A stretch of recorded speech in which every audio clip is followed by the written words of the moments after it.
लोकसभा चुनावों के संभावित नतीजों पर भारतीय शेयर बाजार में अनिश्चितता का माहौल है।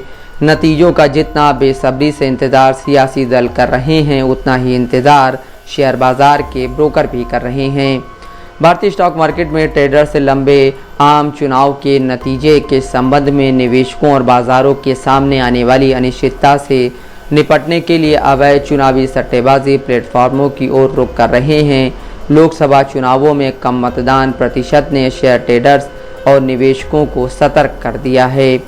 चुनावों के नतीजे 4 जून को घोषित किए जाएंगे, लेकिन हफ्तों पहले ही शेयर बाजार से जुड़े ट्रेडर्स देश भर में फल फूल रहे अवैध सट्टेबाजी प्लेटफॉर्मों पर बारीकी से नज़र रख रहे हैं। 5 चरण के मतदान हो चुके हैं। दांव लगाने वालों का अंदाज़ा है कि सत्तारूढ़ बीजेपी बहुमत तो हासिल कर लेगी, लेकिन सीटें उम्मीद से कम मिलेंगी। बीजेपी दावा करती आ रही थी कि वह आसानी से अपने दम पर 370 सीटें जीतेगी, लेकिन कम मतदान ने शेयर कारोबारियों को चिंता में डाल दिया है। मतदान शुरू होने से ठीक पहले भारत का S&P BSE सेंसेक्स रिकॉर्ड ऊंचाई पर था, लेकिन कम मतदान और मतदाताओं की थकान की रिपोर्ट के कारण सत्ताधारी पार्टी की जीत के अंतर को लेकर बाजार में संदेह का माहौल पैदा हो गया। चुनावों के पहले बीजेपी ने दावा किया था कि एनडीए गठबंधन 400 से अधिक सीटें जीतेगा। इसका एक कारण अयोध्या में राम मंदिर का निर्माण बताया जा रहा था। अब सट्टा बाजार का अनुमान है कि प्रधानमंत्री नरेंद्र मोदी की पार्टी संसद की 543 सीटों में से केवल 300 से कम सीटें जीतेगी, न कि 400 के करीब का प्रचंड बहुमत जिसके नारे के साथ वह चुनाव में उतरी थी। चुनाव से पहले आखिरी ओपिनियन पोल में भविष्यवाणी की गई थी कि बीजेपी और उसकी सहयोगी पार्टियां संसद में 3/4 सीटें जीत सकती हैं। अब स्टॉक मार्केट के ट्रेडर्स अपने पोर्टफोलियो को इस हिसाब से समायोजित कर रहे हैं। 20 से अधिक सालों से इक्विटी बाजार में रिटेल इन्वेस्टर जमीन पटेल कहते हैं, दूसरे क्या ट्रैक कर रहे हैं इसको देखने के लिए मैं सट्टा बाजार पर नज़र रख रहा हूं। चुनावी अनिश्चितता के बीच पटेल ने पिछले 2 हफ्तों में छोटे और मिड कैप शेयरों में अपनी पोजीशन को हल्का किया है। विदेशी निवेशकों ने मई में भारतीय शेयरों से $3 अरब से अधिक की बिकवाली की है। यह 2024 के पहले 4 महीनों में लगभग निवेश का आधा हिस्सा है।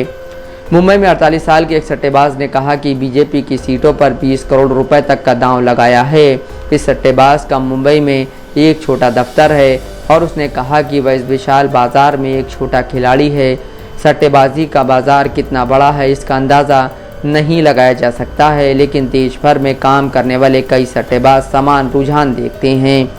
अवैध सट्टेबाजी चलाने वाले सटोरी एग्जिट पोल पर काम करने वाले पत्रकारों की अप्रकाशित जानकारी मतदान केंद्रों पर भीड़ और मतदाताओं से मिली प्रतिक्रिया के आधार पर अपनी संभावनाएं तय करते हैं। लोकसभा चुनाव के नतीजे 4 जून को आएंगे, लेकिन मतदान के आखिरी चरण 1 जून को मतदान समाप्त होने के बाद एग्जिट पोल जारी होंगे। राजस्थान के फलौदी में एक सट्टा बाजार है जो चुनाव नतीजों के सटीक आकलन के लिए जाना जाता है। एक सट्टेबाज ने पहचान उजागर करने से इनकार करते हुए कहा, सबसे लोकप्रिय दांव है कि बीजेपी कितनी सीटें जीतेगी। उसने कहा कि इस सट्टा बाजार में अन्य नतीजों पर भी दांव लगाया जा रहा है, जैसे कि प्रत्येक राज्य में क्या नतीजे हो सकते हैं या हर पार्टी कितनी सीटें जीत सकती है। Wealth management company Fincode advisory services के डायरेक्टर अमित साहिता ने कहा, अवैध सट्टा बाजार से निकलने वाले उद्धरणों का कोई विश्लेषणात्मक आधार नहीं होता है। उन्होंने कहा, हालांकि निवेशक इस बात को नज़रअंदाज नहीं कर सकते कि इससे क्या संदेश जा रहा है।